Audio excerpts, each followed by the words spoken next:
긍휼히 여기는 자는 복이 있나니 그들이 긍휼히 여김을 받을 것이며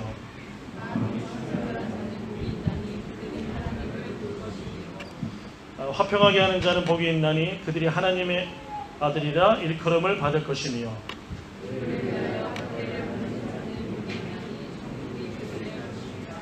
나로 말미암아 너희를 욕하고 박해하고 거짓으로 너희를 거슬러서 모든 악한 말을 할 때에는 너희에게 복이 있나니 기뻐하고 즐거워하라. 하늘에서 너희의 상이 큼이라. 너희 전에 있던 선자들도 이같이 박해하였느니라. 아멘. 자, 여러분 한 주간 잘 지내셨어요? 요즘 날씨가 좀 선선해지지 않았나요? 좀 선선해지니까 좋더라고요. 자, 오늘은 산상수훈 8복 중에서 8번째 있는 말씀에 대해서 8번째 복에 대해서 말씀을 나누겠습니다. 여러분 서울의 성동구에 가면은요 홍익교회라는 교회가 있어요. 홍익교회라는 사실 비슷한 이름은 여러 개 있죠. 그런데 이 성동구에 있는 이 교회의 원로 목사님이 누구시냐면 김태복 목사님이라는 분이 있어요. 제 친구 목사님이 지금 담임 목회를 하시는. 이 김태복 목사님은 이 장로교 통합 측에서 참 존경받는 어른입니다. 참 존경받는 어른이세요. 인품이 너무너무 좋으세요. 네. 자신의 제자에게 담임 목사직을 이제 계승하시고, 그런데 간혹 가다가 한국에서 어떤 교회들은 교회에다가 원로 목사님들이 이제 본인이 개척하셨거나 그런 교회들은 굉장히 떠나기 싫어서 원로 목사님실을 만드는 그런 교회들도 좀 종종 있어요. 예. 그런데 이 목사님은 원로 목사님실도 만들지 않고, 원로 목사님실을 만든다는 얘기는 뭐냐면 주일날 그 예배를 나가서 원로 목사님이 예배를 드리겠다는 얘기예요. 예? 예. 담임 목사님 얼마나 부담이 되겠어요. 젊은 목사님들이 그렇게 하시겠다는 얘기인데 바람직하지 않죠. 근데 김 목사님은 이제 원로 목사님실도 만들지 않고 은퇴 후에 교회나 발길을 다 끊으셨어요. 1년에 뭐 창립주일이나 한두 번 이렇게 특별한 교회를 기념할 때 그때만 나가서 설교하시고 아예 그냥 근처도 안 가시는 거예요. 근처도. 심지어 어떻게 하셨냐면 이분이 제가 그 후임 담임 목사님한테 친구니까 차 한잔 하면서 들었던 얘기예요. 당신이 만들었던 어떤 프로그램이 있어요. 아주 중요해요. 그 교회한테는 굉장히 중요한 프로그램이에요. 예. 그 교회를 어떻게 보면은 지탱하게 하는 굉장히 중요한. 그런데 새로운 담임 목사님이 오실 때 당신이요 그걸 없애버렸어요. 예. 왜냐하면 후임 목사님이 부담을 가질까 봐. 정말 존경할 수밖에 없는 그러한 분이세요. 근데 언젠가 제가 그래서 김 목사님에 대해서 김 목사님께서 이제 인터뷰하신 그 글을 제가 읽게 되었어요. 근데 참 너무 좋더라고요. 그 노 목사님이 인터뷰에서 이런 고백을 하셨어요. 내가 다시 담임 목회를 한다면 사람들이 물어보는 거예요. 어떻게 하시겠냐고. 그랬더니 이 세상에서의 축복에 대한 이야기를 줄이고 싶습니다. 그러시더라고요. 내가 하나님 앞에 가기 전에 다시 정말 내가 담임 목회를 할 수 있다면 세상에서의 그 축복의 이야기는 좀 내가 많이 줄이고 싶다. 조금이나 많이 줄이고 싶다. 자기는 너무 그쪽을, 그 당시에 당신 지역의 교인들이 참 힘들고 가난하고 막 그랬기 때문에 자기도 모르게 이 설교를 많이 했다는 거예요. 근데 지나고 나니까 하나님 앞에 이제 갈 때가 다가오니까 후회가 되더라고요. 물론 그 복이 없는 것은 아니지만 그 복을 너무나 많이 전하셨다는 거예요. 좀 고난을 조금 더 이야기했어야 됐는데 그러지 못했다. 존경받는 원로 노 목사님의 말씀입니다. 여러분 오늘 본문을 보면 예수님이 산에서 말씀하신 가르침이죠. 자, 우리가 복이라고 하면 오늘 예수님께서는 8가지 복을 이야기하시는데 이 복이라고 하면 떠오르는 이미지가 사실 어떻습니까? 뭔가 지금 우리한테 물질적이거나 아니면 보이는 것이거나 아니면 그래서 우리에게 뭔가 툭 주어져 가지고 그렇죠?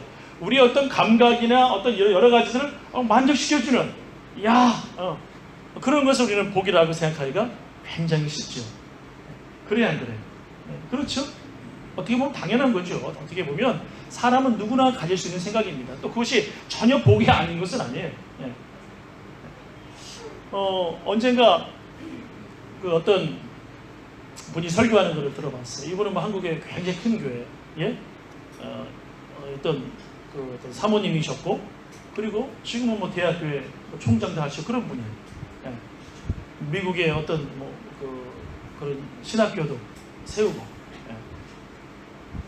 근데 깜짝 놀랐어요. 제가 깜짝 놀랐어요. 정말 충격을 받았어요. 하나님이 자기에게 주신 그 은사 같은 게 있는데 뭐냐면 어디가 좋은 땅인지 알게 하시는 은사를 주셨다는 거예요. 자기가 투자를 하면 그 땅이 값이 다 오른다는 거예요. 이게 여러분 어떻게 하면 좋습니까? 여러분 어떻게 생각하세요? 여러분 막 그 목사님을 찾아가서 막 그 총장님을 찾아가서 막 물어보고 싶지 않으신가요? 막 물어보고 싶은 마음이 막. 네? 여러분 우리 신앙의 이 변질이 여기까지 왔다는 거예요. 네. 신앙의 변질이 여기까지 왔다. 무슨 말이냐면 수많은 사람들이 거기에 아멘하고 수많은 사람들이 정말 예수님이 말씀하신 그 복을 변질시키고 더 적나라하게 이야기할까요? 바로 변질시키는 장본인이 사탄인데 바로 사탄의 하수가 되었어요. 이 일을 하는 것이죠. 이거 굉장히 심각한 겁니다. 복음의 변질같이 위험한 게 없고요. 목사가 말씀을 전하는 자가 이 예수 그리스도께 전하는 원래 그 말씀, 그 말씀을 훼손시키는 것에 대한 책임은 심판대 앞에 가서 반드시 받게 될 것입니다. 이게 두려운 거예요. 사실 굉장히 두려운 거예요. 물론 또 너무나 또 복음을 그 어떤 또 하나의 또 하나의 율법 그거를 적용해가지고 너무 그냥 오른쪽으로 확 가가지고 전하는 것도 굉장히 위험합니다. 지나치게 오른쪽으로 가니까 또 어떤 일이 나타나냐면 너무 사람들이 예수 믿으면 구원받는다, 예수 믿으면 적 간다 그러니까 또 한쪽에서 어떻게 나오냐면 막 지옥으로 가는 그리스도인들 크리스천 책을 써가지고 책이 막 얼마나 많이 팔리는지 몰라요. 그래서 크리스천들도 그리스도인들도 지옥을 간다. 그래서 막 해가지고 굉장히 뭐 정말 헌신적으로 믿어야 되고 율법적으로 믿어야 되고 헌신하지 않으면 네 헌신도가 낮거나 떨어지면 이렇게 되면 지옥에 간다. 네가 믿는 것이 진짜냐? 정말 그렇게 힘을 다해서 네 십자가를 지고 따라가지 않으면 지옥 간다. 이렇게 복음을 전하는 사람들이 있는데 요즘에도 그것이 또 히트를 쳐요. 왜 히트를 칠까요? 진짜 복음을 전하면 히트는 안 치는데 복음을 안 전하면 히트를 쳐요. 사람들이 이상하게 오른쪽 왼쪽을 좋아해요. 그거 아니에요. 또 하나의 율법주의, 또 하나의 공로주의. 여러분 너무나 왼쪽으로 하고 너무나 좌우로 가는 거 다 위험한 것이에요. 성경에서 예수님이 말씀하시는 그 복음을 정말 우리가 잘 찾아야 될 줄로 믿어요. 자, 그런 면에서 오늘은 팔복을 말씀하신 예수님. 근데 오늘은 말씀을 보면 좀 당황스러워요. 오늘 말씀이 뭐예요? 특별히 10절 이후에 12절. 의를 위하여 핍박을 박해를 받는 자가 복이 있다 이렇게 말씀하세요. 아니 핍박을 받는 게 어떻게 복이 있냔 말이에요. 여러분 이 말씀을 어떻게 이해하겠습니까? 저도 핍박받고 싶지 않아요. 저도 박해를 받고 싶지 않거든요. 그런데 의를 위해서 박해를 받는 자들이 손해를 보는 자들이 심지어 심한 그 어려움을 당하는 자들이 복이 있다 말씀하세요. 예수님께서. 자, 그렇다면 오늘 말씀이 어떤 의미인지 같이 한번 살펴봤으면 좋겠습니다. 첫 번째 같이 한번 읽어볼까요? 시작. 천국은 의를 위해 박해를 받는 자들의 것입니다. 다시 한번 더 시작. 천국은 의를 위해 박해를 받는 자들의 것입니다. 아멘. 자, 예수님께서 의를 위해 박해를 받는 자들이 복이 있고 천국이 바로 그들의 것이다. 아, 복되다. 의를 위해 박해를 받는 자들 천국이 너희 것이다. 예수님 말씀하세요. 여러분 여기서의 의라는 것은요 단순하게 정치적인 의, 경제적인 자본주의에서의 어떤 윤리를 지키려고 하는 어떤 의 이것을 의미하는 것은 아니에요. 이런 부분들이 하나님 안에 있는 그 넓은 의미에서는 의에 포함되어 있지만 단순하게 그것만을 의미하지는 않아요. 그것만을 의미하지는 않아요. 여기서 가장 중요한 것은 뭐냐면 의는 누구예요? 바로 예수 그리스도이십니다. 예수 그리스도가 의예요. 예, 예수님. 예. 다시 말해서 예수 그리스도를 위해서 손해보고 희생하고 박해받고 어려움을 당하면 그것이 복이 있다는 거. 11절, 10절 이후에 11절, 12절 보면 예수님 때문에 욕을 먹고 그렇죠. 의를 위해서 고통당하고 이런 자들이 복이 있다고 말씀하시는 거예요. 그렇게 한국에 한때요. 한국의 신학대학원들이 얼마나 막 사람들이 매어 터졌는지 몰라요. 너무너무 사람들이 몰려와가지고요. 아니 저 미국의 그 프린스턴 대학교보다 한국에 있는 신학대학이 더 경쟁률이 심해요. 이게 말이 돼요. 제가 있던 그 장로회 신학대학교가 대학원이 아마 경쟁률이 제일 높을 거예요. 네? 네. 아니 왜 이렇게 사람들이 많이 오는 거예요? 여기뿐만이 아니라 여러 학교들. 네? 지금 이제 미달 상황이 나오고 있다 그러더라고요. 네?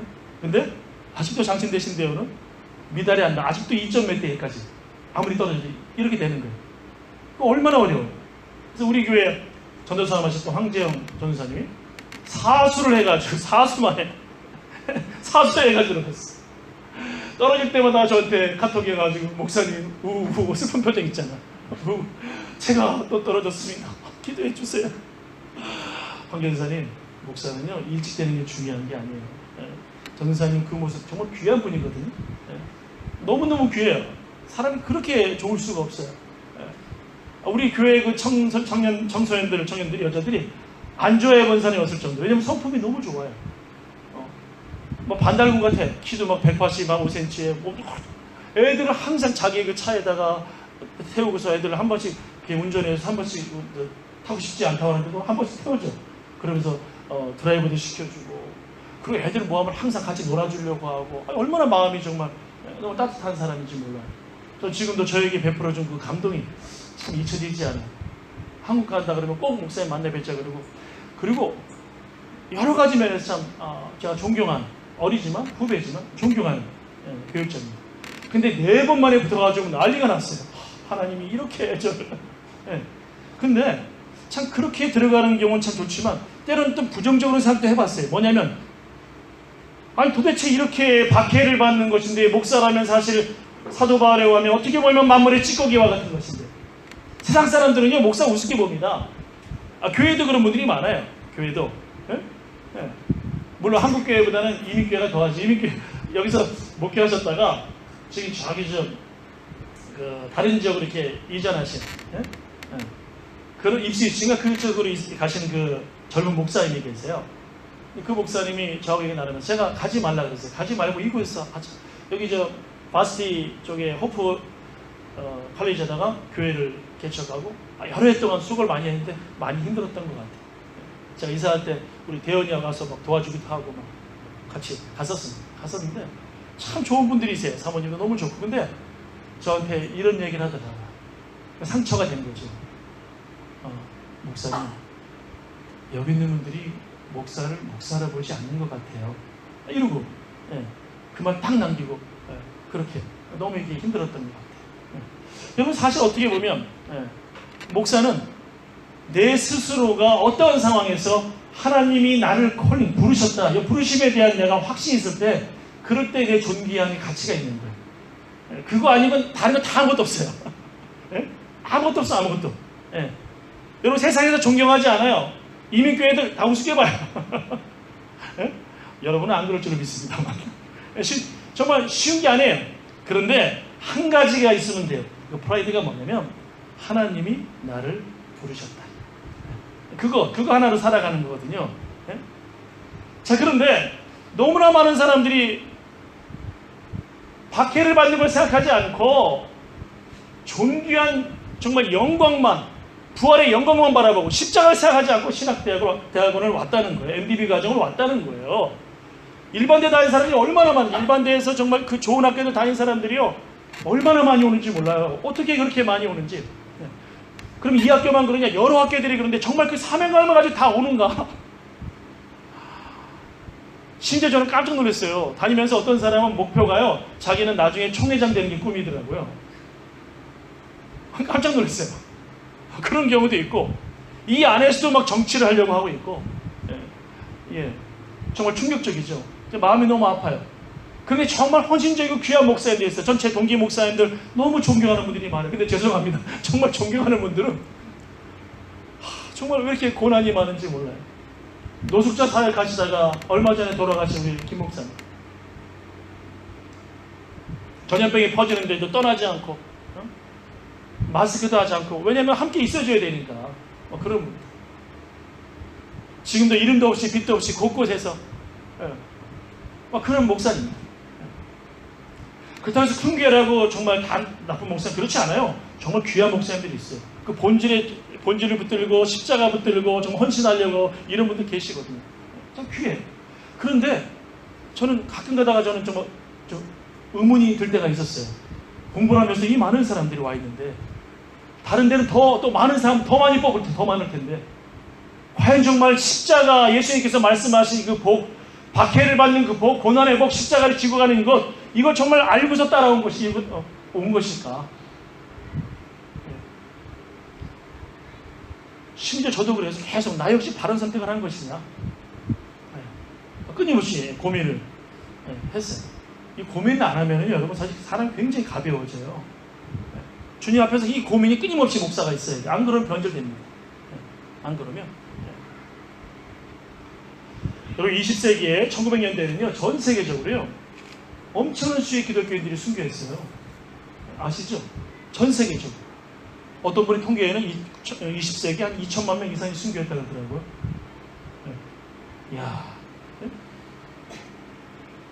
약 100년 동안 그렇게 이야기하는 분들도 계시더라고요. 가만 생각해보니까 우리나라만 생각해봤어요. 짧은 시간. 일제시대 때 한번 생각해봤어요. 신사참배하지 않았어요. 얼마나 많은 사람들이 순교한지 모릅니다. 6.25 때, 6.25 전쟁, 그 상황 속에서 예수 믿는 것 때문에, 여러분 아시죠? 공산주의는 자체가 유물사관이에요. 진화론에 근거하고 있어요. 신을 인정하지 않아요. 진화론에 근거하기 때문에 생명이라는 것은 물질이에요. 혁명을 위해서, 목표를 위해서 죽여도 전혀 양심의 가책을 받지 않아요.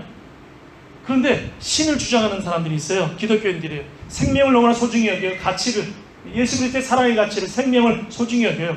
이게 너무나도 반대가 되는 거예요. 그래서 신앙은, 기독교는 아편이다, 마약이다. 죽이는 수많은 사람이 죽었습니다. 제가 여수 손양원 목사님, 사랑의 원자탄이라고 하는 손양원 목사님이 살아가시던 여수에도 가봤어요.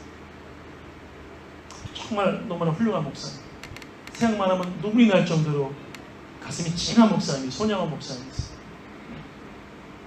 한국에서 가장 존경받는 분이 손양원 목사님이라 할 정도잖아요. 어떤 신학대학원 그 원장님이 총장했던, 그것도 아주 보수적인 신학의, 대표적인 보수적인 신학교의 총장이셨던 그 목사님이 자기는 전혀 꿈이라든지 이런 거를 굉장히 좀 무조건 절대적으로 배격했던, 1%, 2%의 어떤 것도 인정하지 않았던 은사에 대해서 아주 단호했던 이분이 꿈인지 생신지 모르는 그렇게 천국을 가는데 자기도 깜짝 놀랐다는 거예요. 그런데 천국에 갔더니 예수님에게서 예수님이 물어봤다는 거예요. 꿈인지 생신지. 그래서 예수님, 우리 한국 사람 중에 천국에서 가장 큰 상을 받는 사람들이 누군가요? 예수님이 말씀하시는데, 그랬어요. 세 번째가 최봉석 목사님이라고. 예수님 말씀이 사실인지 아닌지, 어쨌든 그렇게 하시더라고요. 최건능 목사님이라고. 예수천당 불신족 아시죠? 예수천당 불신족. 얼마나 복음에 대해 열정이 많았으면 일제시대 때도 세상에 순사가 말 타고 지나가는데 예수천당 불신족 해가지고요 말에 떨어지고 난리가 났어요. 그 정도로 열정에 가득 찼던 이 최건능 목사님, 이분이 그렇게 세 번째 상을, 큰 상, 전도를 할 때 전도의 상이 크더라는 거예요. 이분의 일화는 유명합니다. 이분은요 평신학교에 맨날 떨어져요. 한 번, 두 번, 세 번, 네 번, 다섯 번, 여섯 번 계속 떨어져. 기도의 불은 엄청나. 말씀은 그렇게 많이 읽고, 근데 도대체 붙여주질 않아. 마펫 선교사님이, 이분들이 붙여주질 않아.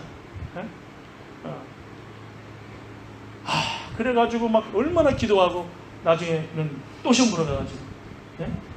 교수님들, 외국 교수님들 딱 있는데 또 떨어질 것 같으니까 기도하고 막 불이 있잖아요. 주님, 그래가지고 제가 마지막에 기도하셨다는 목사님들, 선교사님들 제가 뭐 떨어질 수도 있지만 한번 여러분을 위해서 기도 한번 하고 가겠다고. 그래서 그렇게 하세요. 그래서 기도하는 거. 하나님 아버지, 이 외국에서 이렇게 와서 이 가난하고 불쌍한 조선을 위해서 수고하는 이 선교사님들, 목사님들을 축복해 주세요. 그리고 이렇게 축복하는 저를 이렇게 선교사님들이 다 붙여주려고 하는데 붙여질 줄로 믿습니다. 예수님을 기도합니다. 그러니까 이분들이 아멘 해야 돼, 안 해야 돼요? 아멘 했단 말이에요. 그래서 감사합니다. 감사합니다. 그래서 합격을 하신 분이에요, 이분이. 아멘 했는데 한 입으로 두 번 하시면 예수님이 안 기뻐하십니다. 다들 보면서 가만히 보다 아멘. 그때가 들어가신 분인데 위대한 목회자가 되어지고 아주 아름다운, 정말 목숨 걸고 복음을 전하시고 수십 개의 교회, 중국에 세우고 정말 이 조선 땅에 만주에 세우고 훌륭한 정말 목사님이 되신 거예요. 두 번째가 주기철 목사님이라고 말씀하셨습니다. 예수님께서 주기철 목사님이시다. 목사다. 이 천국에서 상이 제일 크다. 우리 조선에서, 한국에서 나를 위해서 순교하였다. 첫 번째가 누굽니까? 자기는 주기철 목사님인 줄 알았다는 거예요. 순교의 대표적인 분이죠.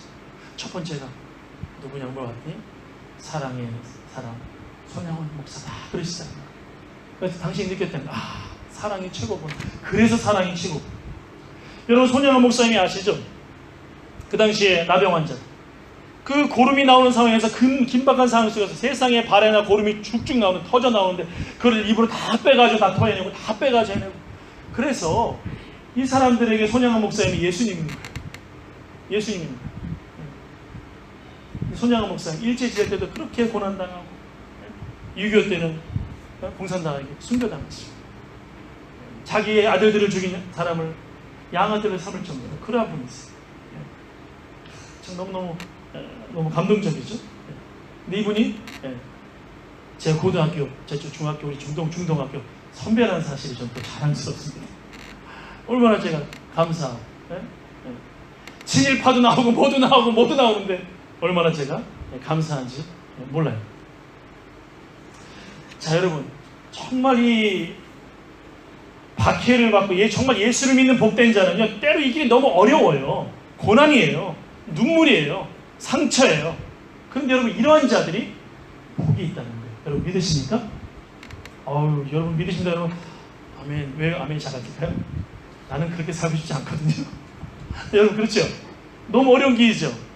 너무 고통스러운 길이죠. 심지어 여러분들 아마 소록도에 가서 이렇게 나병 환자이신 분들, 옛날에 그런 분들 많았는데 그 같이 이렇게 밥을 먹으러 가도 그 냄새가요, 정말 그 몸에서 고름이 나오거나 암이 심한 분들, 몸에서 그 나오시는 분들 옆에서 밥을 먹으려면 여러분 맨정신에 먹기 힘들어요. 저는 저희 교우 중에 한 분이 그렇게 돼서 그 방에서 완전히 뭐 변도 다 방에서 처리하고, 이분이 그 해주는 걸 이렇게 손으로 해가지고 먹어봤거든요. 같이 간 권사님보다 힘들어 하더라고요. 쉬운 게 아니에요. 그런데 여러분, 문제는 뭐냐면 이 시대에 정말 우리 그리스도인들에게 고난이 있나요?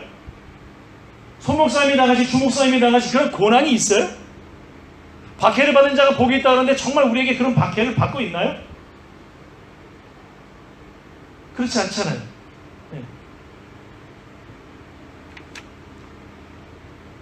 여러분, 최소한 우리 이 상황 속에서 우리는, 여러분 지금 곳곳에서는요, 얼마나 많은 사람들이 예수 이름 때문에 순교하는지 몰라요. 지금도 북녘 땅에서는요, 그 지하교회에 있는 그리스도인들이 많이 고통당하고 고문당하고 죽어가고 있다는 거예요. 네. 저는 제가 지금 한국에 있는 정부가 취하는 정책을 그렇게 많이 반대하진 않아요. 그렇지만 북한 상대할 때 대화를 해야 됩니다. 하지만 제가 가장 안타까운 게 하나 있어요. 북한의 인권을 다뤄야 돼요. 전쟁이 나서는 안 되는 건 맞지만 북한의 인권을 다뤄야 돼요. 예수 믿는 우리 형제자매들이 너무 고통을 받고 있어요. 정말 비참한 가운데 죽어가고 있다고요. 그들이 보낸 편지들이 한국에서 우리 이제 보게 되어지거든요. 정말 미안하고 죄송하고 슬프고, 그들이 당하는 그 고통은요, 이루 말할 수가 없어요. 우리가 살아가는 이 현실을 바라보고 그러면 너무 부끄럽고, 감사하기도 하죠. 정말 감사해요. 하지만 너무 부끄럽고, 우리 이 정도 어려움 때문에, 이거 박해가 아니잖아요. 근데 이 정도 어려움 때문에 우리 그것 때문에 막 안절부절하고 뭐 이거 어떡하냐 그러고 그냥 하늘이 다 무너지는 것 같이 생각하고,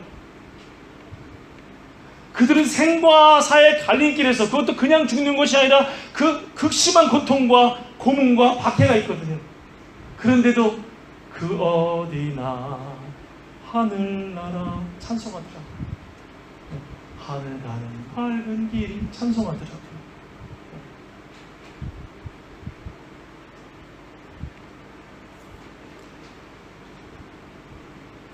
여러분 다시 한번 생각해 봅시다. 만약에 이것으로 끝난다면 얼마나 불쌍합니까? 그죠? 우리를 위해 박해받고 이것으로 끝나. 아무것도 없어. 이것처럼 불쌍하고 한심한 일이 어딘가 말이죠.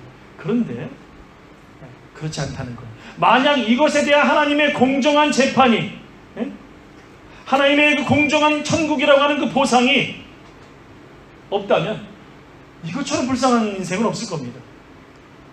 사도 바울의 인생은 어떻고요? 이 탁월한 신학자, 탁월한 철학자, 탁월한 율법주의자, 근데 예수 그리스도 안에 생명이 있음을, 부활한 주님을 만나면서 그가 모든 것을 버리고 예수 부활하셨습니다. 예수 십자가에 죽으셨습니다. 그리고 부활하셨습니다. 이분이 메시아입니다. 이분이 구원자입니다.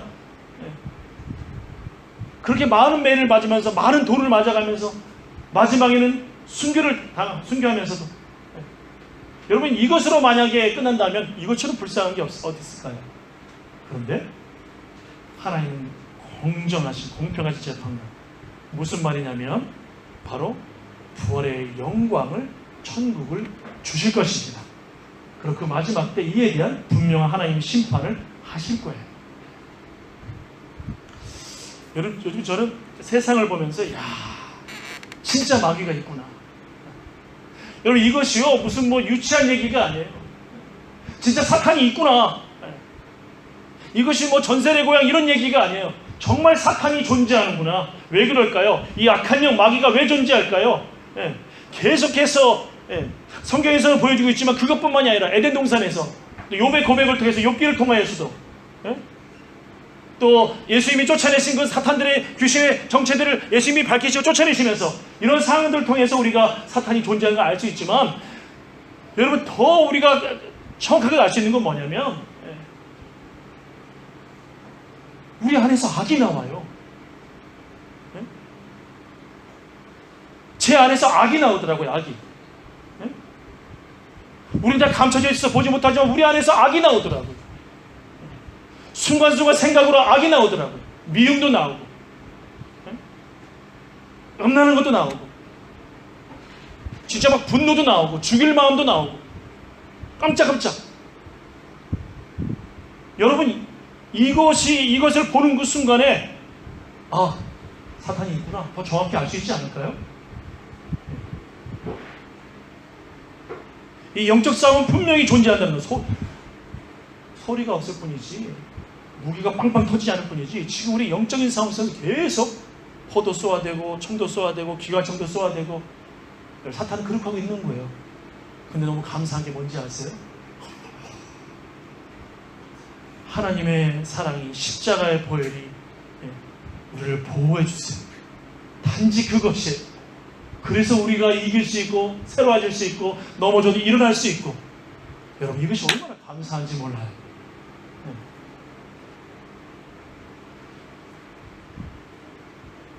여러분, 이 사탄은요 절대로 하나님 안에 있는 의를, 선한 것을, 의로움을, 예수님의 그 사랑을, 예수님을 좋아하지 않아요. 여러분, 분명히 기억하세요. 오늘은 좀 무거울 수 있는 이야기지만 우리가 정말 마음에 잘 새겨야 될 이야기입니다. 우리가 당신이 의신 예수님을 믿고 살아가는 이상, 여러분이 의로우신, 의이신, 우리의 구원이신, 우리의 정의가 되신, 하나님 앞에서 심판을 받지 않는 의로움이 되시는 예수님을 믿고 있는 이상 악한 영인 사탄의 방해와 공격을 받을 것입니다. 받고 있을 거예요. 여러분이 계속해서 그 싸움에서 무너질 때가 있을 겁니다. 그것이 무엇을 증거할까요? 우리의 연약함을 보여준 것 동시에 사탄이 공격하고 있다는 거예요. 마귀가 공격하고 있다는 거예요.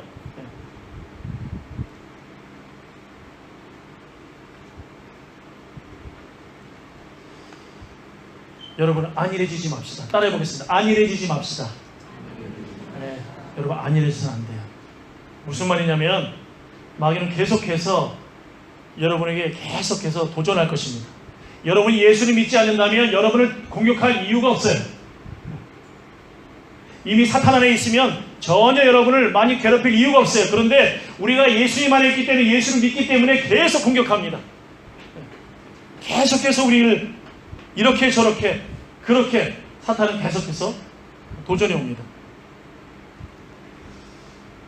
여러분 아주 극심한 뭐 어떤 그런 것이 없다고 해서, 핍박이 없다고 해서 여러분 절대 안일해져서는 안 돼요. 안일하면 안 돼요.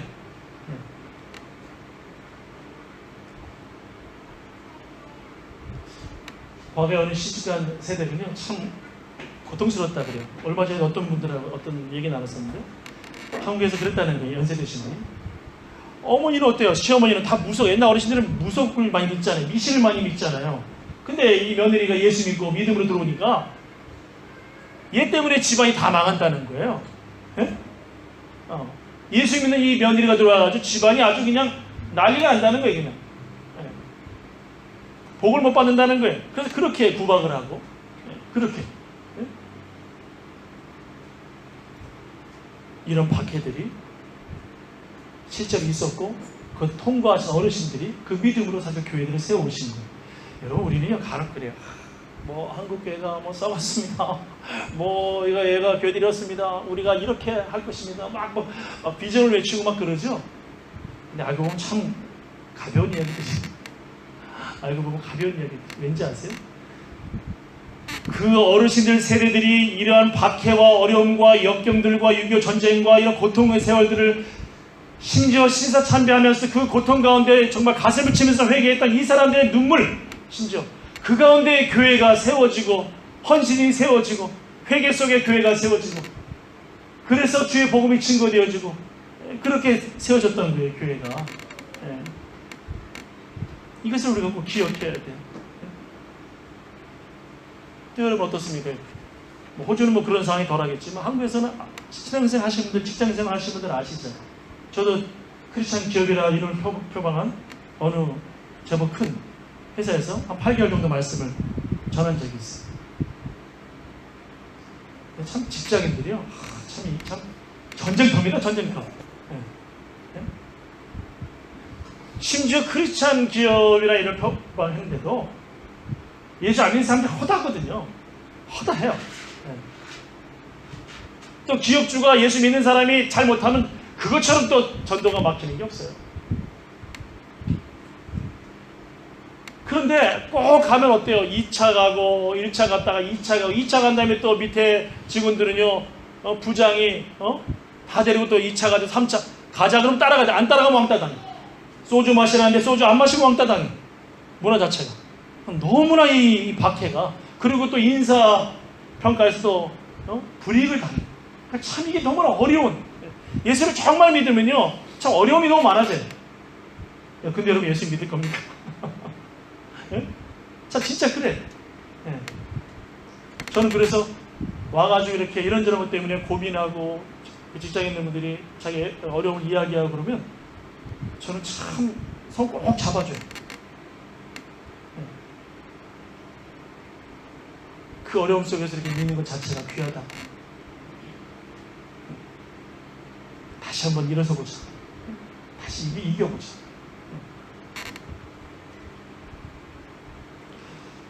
여러분 죄송하지만 쉽게 가면 비난을 받지 않아요. 우리가 예수 믿는 걸 쉽게 믿으면 비난받지 않아요. 모두와 좋은 관계를 유지할 수 있어요. 예수를 쉽게 믿으면. 근데 예수를 정말 제대로 믿으려고 하면 사실 좀 쉽지 않아요. 근데 저는 이런 경우는 좀 문제가 있다고 생각해요. 우리 예수 믿는 사람들 중에 사회성이 부족한 사람들이 적지 않아. 그래가지고 욕을 먹어. 핍박받고. 이건 하나님의 영광을 가리는 거예요. 영광을 가리는 거. 예? 이런 경우 정말 영광 가려요. 예. 다른 사람들하고 이렇게 따뜻한 관계들, 축복하는 관계들 이런 것들을 좀 잘해주면 좋은데 이런 걸 잘 못하는 사람들이 많아요. 그래서 욕을 먹어. 그러면 이거는 뭐 그러놓고 기도할 때는 하나님 제가 예수님을 열심히 믿어가 이 핍박을 받습니다. 그거 아니란 말이에요. 그거는. 잘 돌아보세요. 그런데 또 한편으로 보면 정말로 예수를 잘 믿으려고 하면 참 어려워요. 관계를 다 잘하기가 어려워요.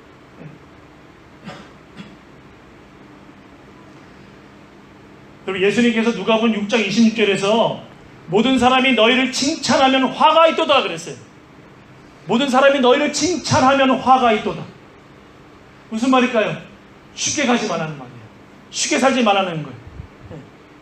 다른 사람이 너무 쉽게 넓은 길을 갈 적에 그래도 그것이 아니라면 쉽게 가지 말라는 거예요. 힘들어도 좁은 길을 걸어가라는 거예요. 힘들어도.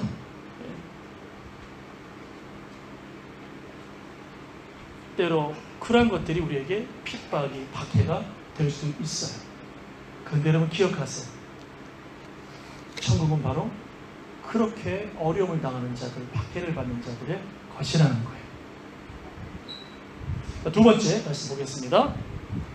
두 번째 같이 읽어보겠습니다. 시작.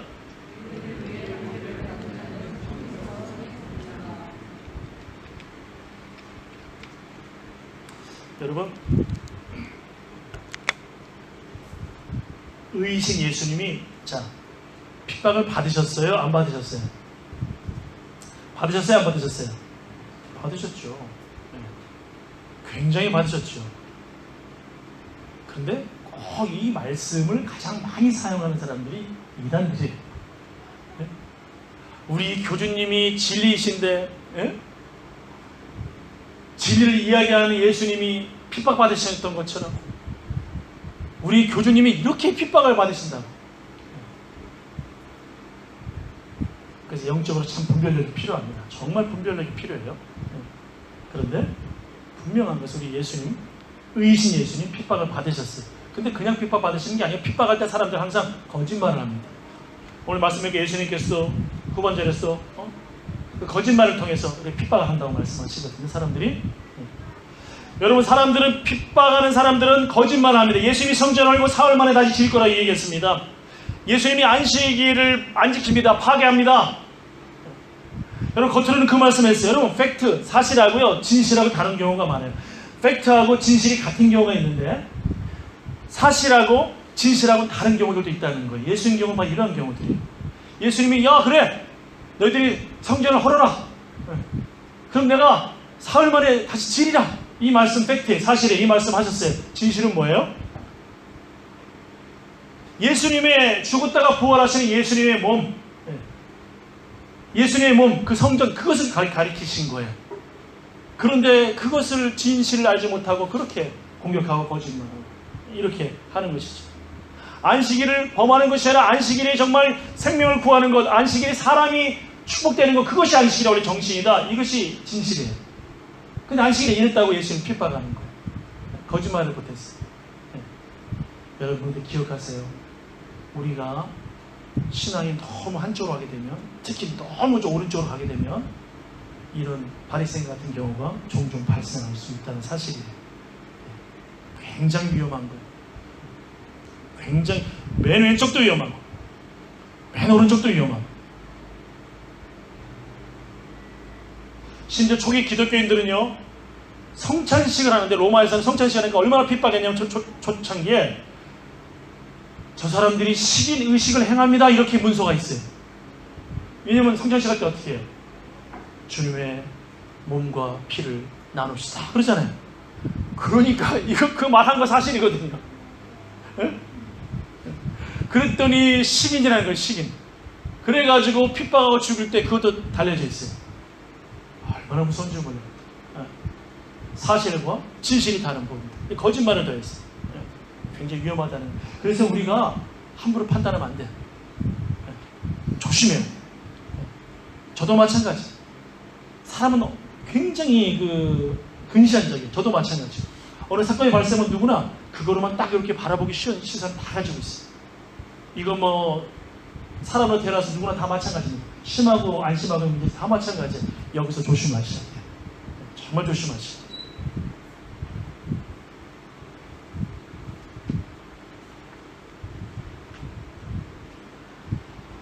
여러분 오늘 말씀을 들으면 보니까 표정들이 목사님 진짜 어떻게 예수 믿죠? 이런 표정들이 평생 다른 때는 막 눈이 반짝반짝 이런데 지금 막 그 마음에 그 근심과 나 어떻게 나 예수 믿어야 되죠? 지금 어떻게 하면 좋죠? 막 이런 분위기들이 많이 보여요. 감사합니다. 제가 그러라고 설교하는 거예요. 무슨 예수님 마지막 설교가 왜 이 말씀을 이렇게 마무리하시는지 그렇게 하라 그러시면 무슨 말이냐면 의로운 근심이 구원을 이루는 거예요. 낭만적인 구원받는 게 아니고 의로운 근심이 구원을 이루는 거예요.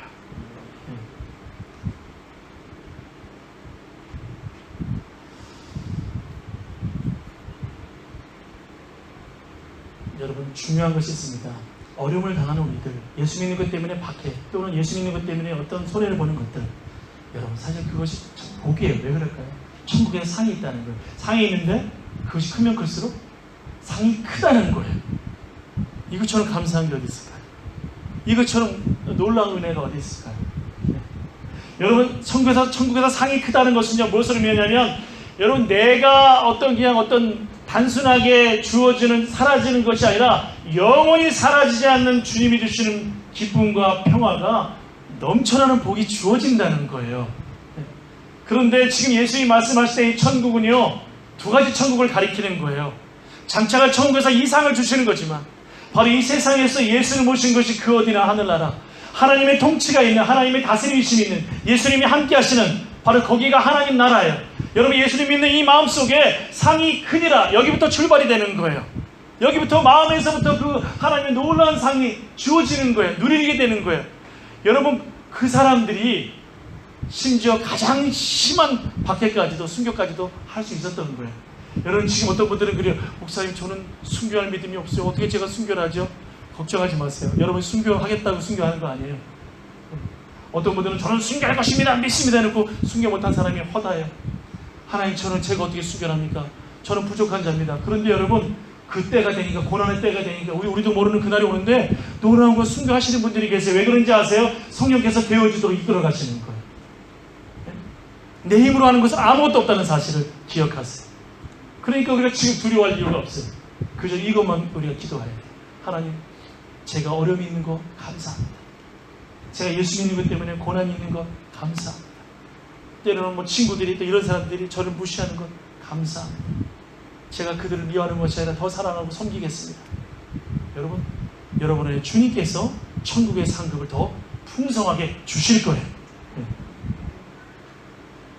말씀을 마치면서 제가 이 말씀을 꼭 드리고 싶어요.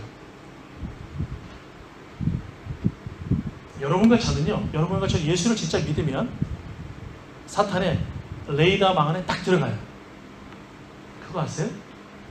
여러분이 정말 예수를 믿고 있으면 마귀의 그 시야에서 다 들어가게 되어져요. 네. 그래서 영적인 싸움이 있어요. 여러분 예수 믿으면 뭐 만사형통하나요? 찬송 부르는 것처럼 무슨 일을 만나든지 만사형통하리라 그런가요?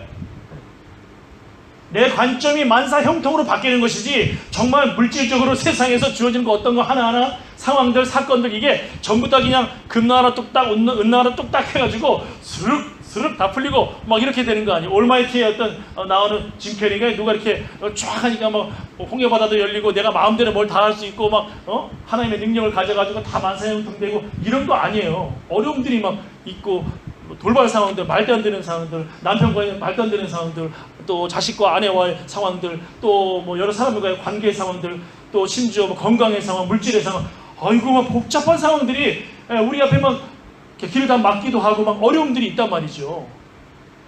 그렇지 않은가요? 정말 예수 믿으면 사탄의 레이더망 안에 들어와요. 정말 내가 믿기 때문에 마귀는 계속 나를 괴롭히는 거예요. 저 믿으면 안 돼. 믿으면 안 돼. 저 믿고 있네. 안 돼. 그래서 의심도 주는 거예요. 그럼 어떨 때 그래요? 믿음이 약해진 사람들. 목사님 제가 예수 믿는 거는 같은데 제가 천국에 갈 수 있을지 모르겠어요. 여러분 마귀가 그 마음 주는 거예요. 무슨 말일까요? 지난번에도 말씀드렸지만 여러분 예수 믿기 때문에 사탄은 그렇게 트릭을 주는 거예요. 시험하는 거예요. 네. 안 믿고 있으면 그런 의심할 필요도 없지. 그렇죠? 네. 믿고 있기 때문에. 네. 사도 요한이 요한일서에서 그 요한일서를 쓴 이유를 밝히잖아요. 영지주의에서 그들을 보호하기 위해서 초대교회들 또 초기 교회라고 해서 다 뭐 성령이 충만이냐? 그렇지 않거든요. 그 안에 예수 믿고 다니는데도 예수 믿으면서 내가 구원에 확신이 없는 사람들이 적지 않았던 거예요. 상황을 보면 너희 안에 영생이 있음을 알게 하려 함이라. 네? 근데 두려워하지 마세요. 우리는 예수님의 레이더 망 안에도 다 들어와 있다는 사실. 네? 우리 모두는 예수님의 레이더 망 안에 다 들어와 있다는 사실이에요. 여러분, 예수님은요 마귀하고는 비교할 수가 없을 정도로 강하신 분입니다.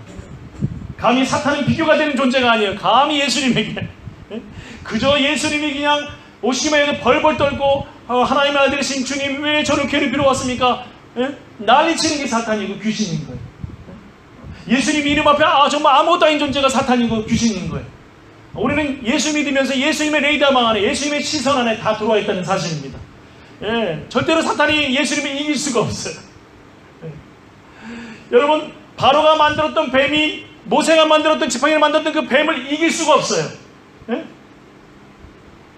흉내는 낼 수 있어도 모세의 그 지팡이를 만들었던 그 뱀을 이길 수가 없어요. 그 뱀이 바로가 만들었던 주술사들이 만들었던 뱀을 삼켜버리고 마는 거예요. 심지어 바로를 꺾어버리시는 거예요. 그 주님이, 그 하나님이 여러분의 하나님이세요. 어려움 두려워하지 마세요. 심지어 박해도 두려워하지 마세요. 여러분은 예수님의 시선 안에, 예수님의 보호 아래 있는 자들임을 꼭 기억하십시오. 같이 한번 기도하겠습니다. 하나님 아버지, 참 을을 위해 요즘에는 많은 핍박은 있지 않습니다. 그러나 여전히 지금도 세계 곳곳에서 핍박을 당하는 우리 형제 자매들이 있습니다. 그 옛날 수단에서는 수십만 명의 그리스도인들이 순교를 했습니다. 또 나이지리아에서도 또 모슬렘에 의해서 수많은 그리스도인들이 희생당했습니다. 또 곳곳에서 그리스도인들이 아직도 여전히 어려운 가운데 있습니다.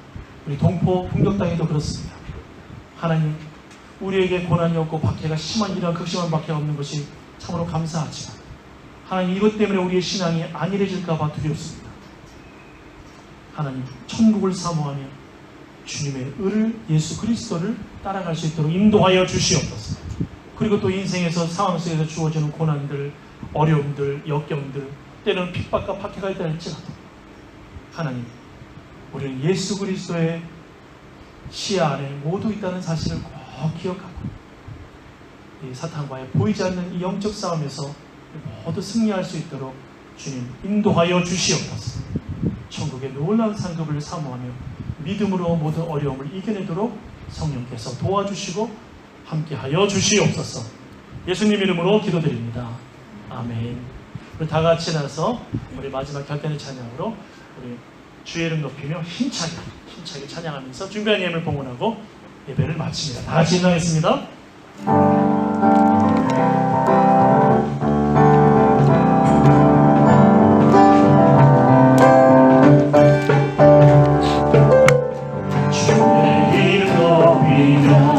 박수를 찬양하겠습니다. 주님 찬양하니이다. 나를 구원하신 주를 기뻐하나이다. 주를 기뻐하나이다. 하늘 영광 버리고 이 땅 위에 십자가를 주시고 죄사했네. 무덤에서 일어나 하늘 올리시네. 주의 이름 높이리. 아멘. 할렐루야. 주의 이름 높이며 주를 찬양하나이다. 주의 이름 높이며 주를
고난과 핍박 속에 세계 곳곳에서 순교하고 있는 수많은 사람들이 있는데 우리에게 이렇게 좋은 환경들을 주신 것은 그들의 몫을 감당하라고 하나님께서 우리에게 이 기회와 이 여건을 주신 것이라고 저는 생각합니다.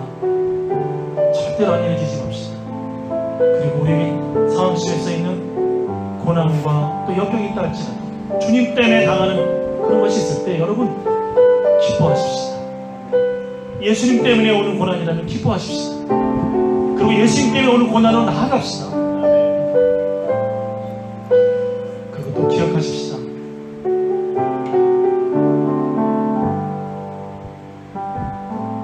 주님은 우리 그리스도인들을 여러분 지옥에 보내지 않습니다. 그리스도인이 아니기 때문에 구원을 받지 못하는 것이지 정말 그리스도인이라는 비록 부족하고 연약하지만 예수 십자가 붙들려고 내가 정말 주의 십자가 간절히 붙들려고 하고 주님의 은혜를 붙들려고 하고 주의 도심을 구하고 예수 이름 붙드는 자들을 주님은 충분히 구원하시는 분이십니다.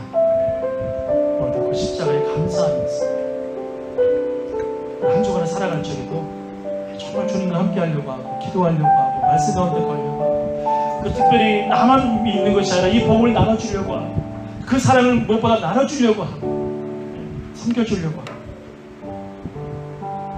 여러분 정지되어 있는 이기적인 그 요리가 아니라 섬기는 그리스도인이 되기를 주의 이름으로 축복합니다. 하나님 아버지 오늘도 이렇게 주의 전에 나와서 예배드리며 또 말씀을 들으며 또 이렇게 준비한 예물을 또 하나님 예배하는 그 믿음으로 하나님 앞에 드립니다. 주님 대의 손길들을 꼭 기억하시고 주께서 약속하신 은혜들 하나님 풍성하게 더하여 주시옵소서. 우리의 힘으로 사는 것이 아님을 고백합니다. 하나님 정말 이 예물은 내 힘으로 사는 것이 아님을 고백하는 믿음이오니 주께서 받으시고 주의 도심을 구하는 자들마다 하나님께서 필요한 은혜들을 삶 속에서 허락하여 주시옵소서.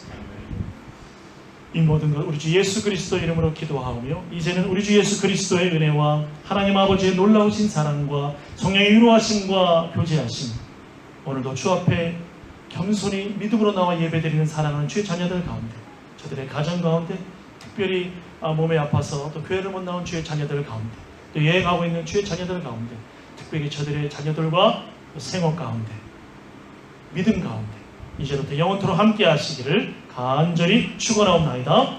아멘. 할렐루야. 아멘. 감사합니다.